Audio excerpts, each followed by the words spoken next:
Alright, what's going on, everybody? This is my walk around of my 2012 Kawasaki Ninja 650. This is my first bike, and there's a couple things about it. One, it's a 649cc bike. Has roughly 68 to 70 horsepower. I can't confirm this. Basically just doing searches on the internet. Everybody seems to say that the bike has around that amount of horsepower. 461 pounds wet, and it has a top speed of roughly 125 miles an hour. I've personally had it up to about 117, and I mean, I'm 6'2", about 180. I would probably say I'm probably about at the max height for this bike.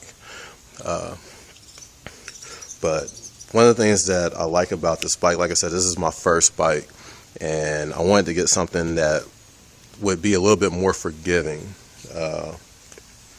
And one of the things that I like about this bike is that it's very comfortable to ride. You sit upright. You can tell by the handlebar positions that you don't have to lean over to ride the bike. Compared to a super sport, you're not bent over anywhere near as much. You can lean over. I don't think it's very comfortable leaning over, at least on this bike.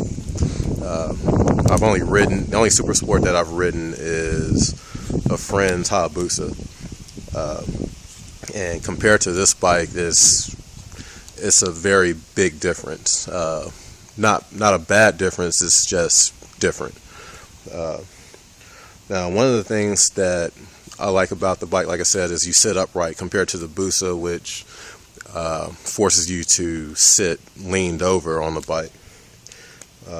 One of the other things that I like about the bike, besides how comfortable it is that it is a very, very easy bike to ride.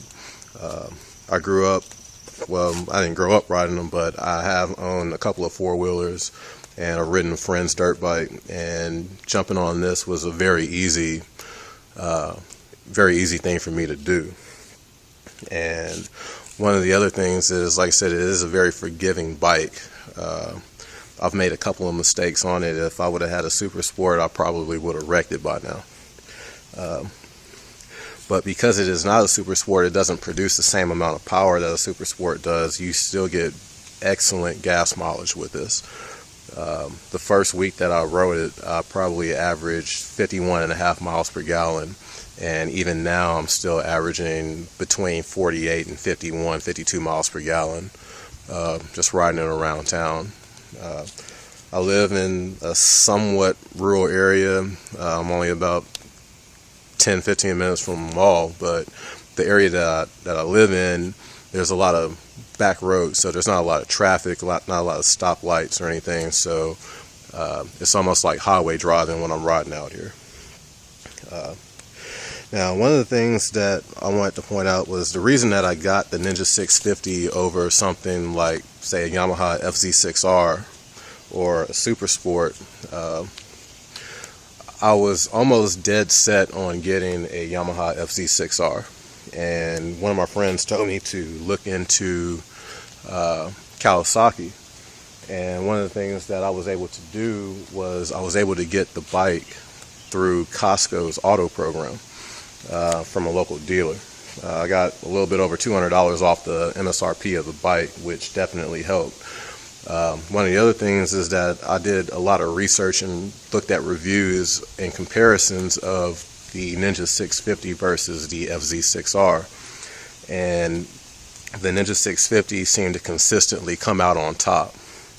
Now, there is a difference. The Ninja 650 has a parallel twin engine, and the FZ6R is an inline four. It's basically a detuned Yamaha R6 engine from about 2003. So the FZ6R would probably feel a little bit more like a super sport, but the Ninja 650 produced very good torque and mid-range power, and that would be something that I would need, especially to start off with.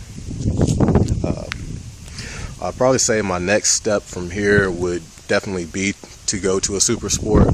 I haven't been able to decide what I want yet, but right now I'm considering either a GSXR 600 or 750 or a Kawasaki ZX6R.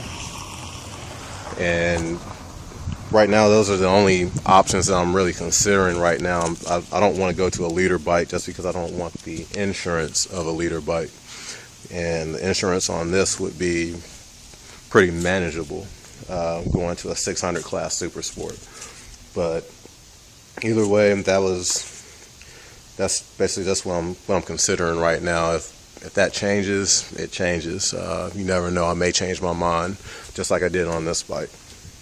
But overall, if you guys have any questions or any comments, please let me know. That's it.